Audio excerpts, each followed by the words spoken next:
All right, want to start out with just a couple game updates. Jordan Addison will be out for the football game. He's doing really well in his rehab.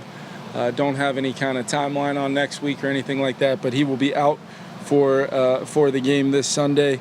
And then we'll have 3 players questionable. Ed Ingram with his tricep, just a little something that popped up yesterday. He did work in a limited capacity today, but got a good amount of work in, so we'll evaluate him off of that and see where he's at for the football game. And then Brian O'Neill and Harrison Smith as well will be questionable, and then everybody else will not go in with a game designation. Smith get hurt in practice since he showed up on the injury report on Thursday, Kevin? No, it's just, we had a plan. We have a plan kind of similar to Gilmore in a lot of ways, where we're going to, try to get him a day here and there, and then just kind of, physical game, played his tail off on Sunday, just a little bit more there as kind of the week went on, and see how he turns over. But I do feel good about him having a chance to go, but always want to, do right by those designations. Kevin, just how much are you looking forward to seeing your team against this test? Yeah, it's a great test. They're a really good football team. Not a surprise knowing Kyle and knowing that coaching staff. He's got a lot of really good coaches on his staff, and they've got some really, really good personnel they've put together and really built around each other well. I mean, how they fit each other from a standpoint of offense and defense, the personnel they do have to play their schemes, and the way Kyle and his coordinators operate.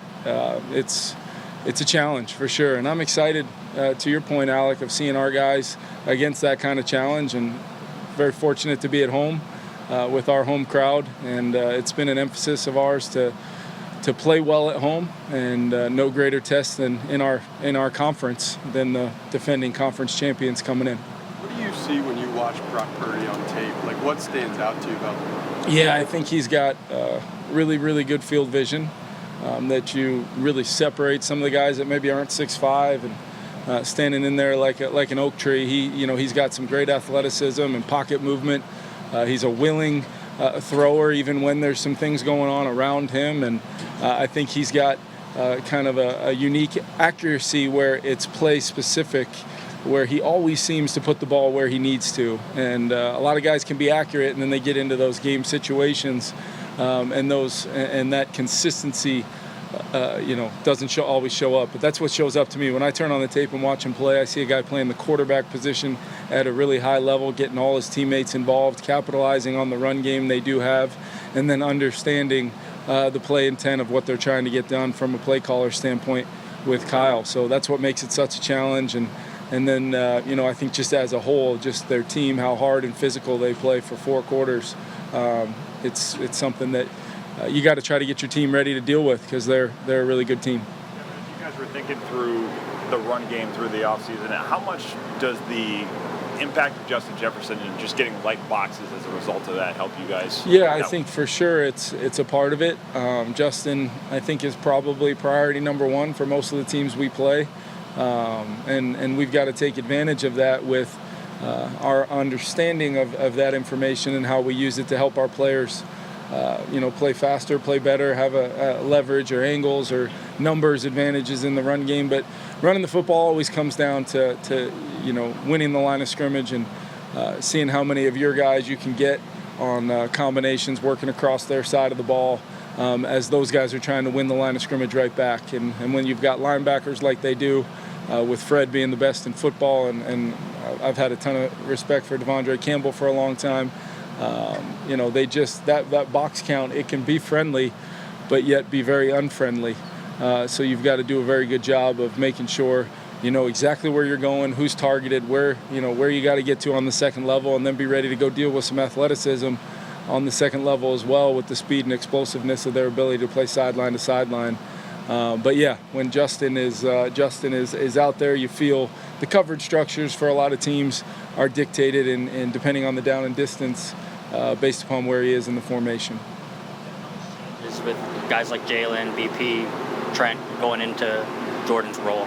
Yeah, I think you're going to see a kind of a variety of all those guys doing different jobs throughout the game. Tristan's going to be up as well, and that's why Tristan's here. He had a great camp, really could fill in at any one of those three spots, and we've got a lot of confidence in him. He knows what to do and how to do it, plays with great technique and fundamentals.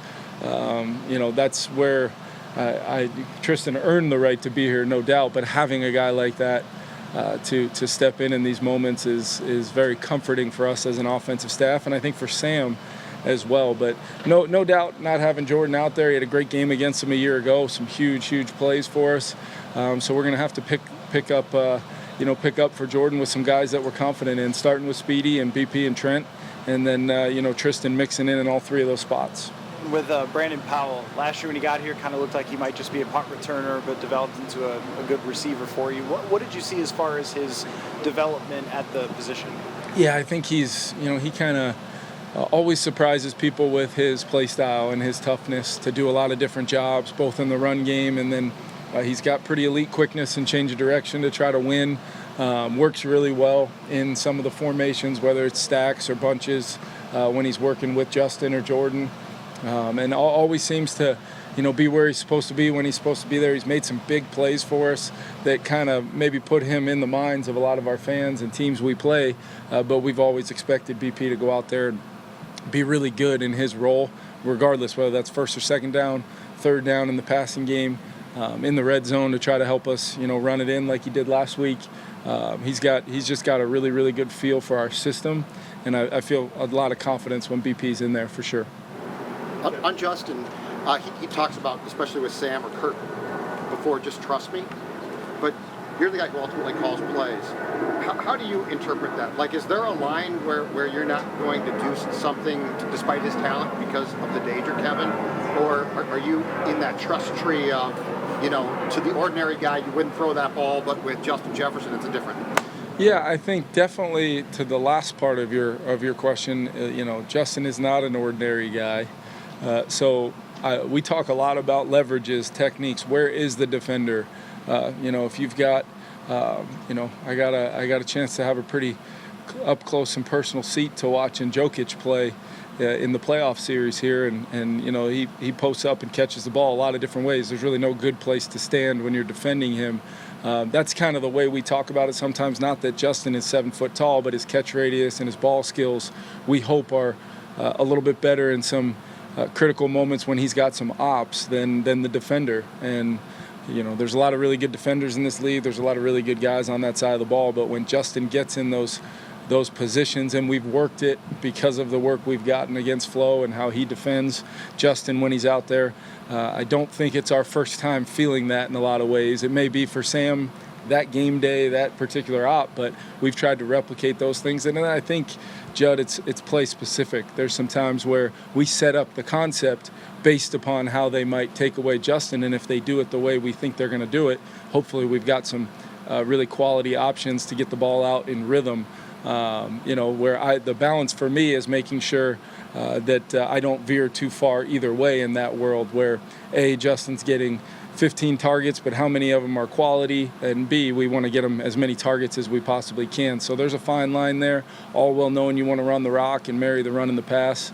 And then on top of that, when you get 50 plays, even at 6.1 yards a play like we were last Sunday, that's still just not enough plays, selfishly, for me as the play caller. I can tell you we go into these games with a little bit more than just 51, maybe a couple more than just 51. 60, 65? What's ideal? Maybe a few more than that. Okay. Yeah. So 2 digits or 3? Maybe a little more than that. How confident are you in Josh, Johnny, and even CJ potentially playing a bigger role in the passing game?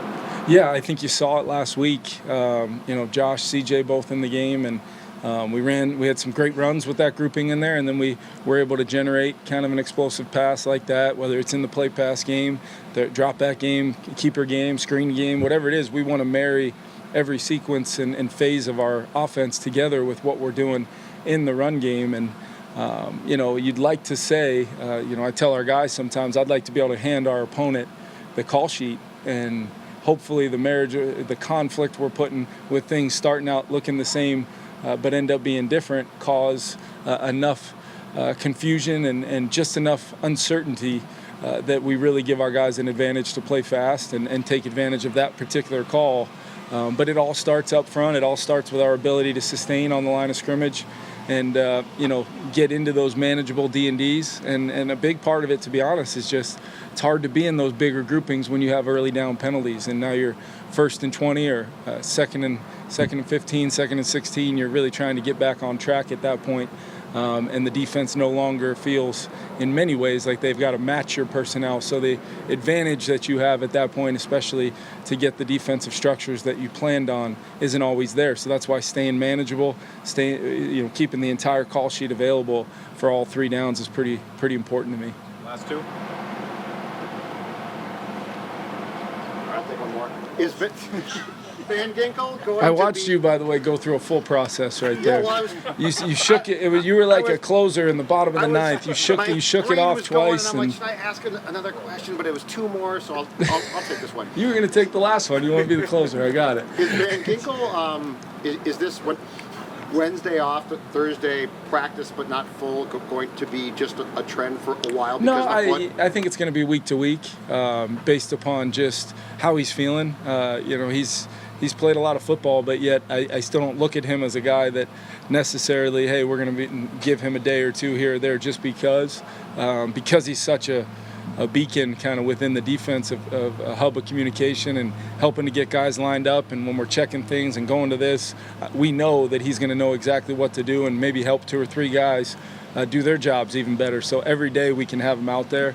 But yeah, we'll just see kind of how the early part of this season goes, kind of that sprint, including a trip to London up to the bye, and kind of evaluate it week to week with really all these guys, just in our dialogue with them, how they're feeling, how do we make sure they're prepared, tactically ready to go, but also I always want to make sure our guys feel the absolute best as a football team that we can when we hit the turf on Sunday.